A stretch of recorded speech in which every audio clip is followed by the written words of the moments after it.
शरद पवार मुख्यमंत्री फडणवीसांमध्ये फोनवरून 15 मिनिटे चर्चा. परभणी आणि इतर भाग शांत झाला पाहिजे. फडणवीसांसह पवारांची प्रतिक्रिया.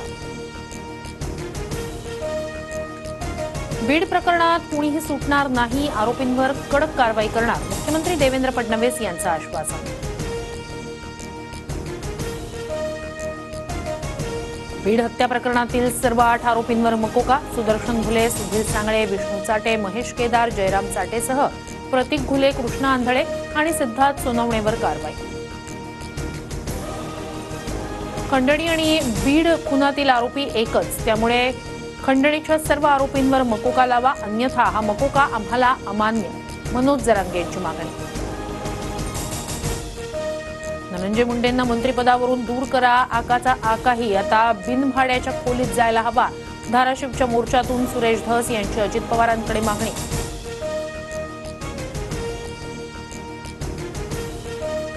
सुरेश धस यांच्यामुळेच बीड बदनाम. गृह विभागानं निर्णय घेतलाय. आरोपींवर कारवाई करणार. बीड हत्या प्रकरणी पंकजा मुंडेंची प्रतिक्रिया.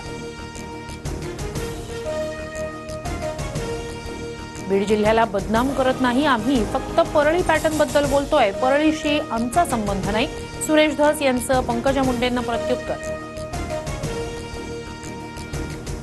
ठाकरे गट पालिका आणि जिल्हा परिषद निवडणुका स्वबळावर लढवणार. संजय राऊतांची घोषणा. तर एकाकी लढल्याशिवाय ताकद कळणार नाही. राऊतांच्या वक्तव्याला दुजोरा देत अरविंद सावंतांचं वक्तव्य.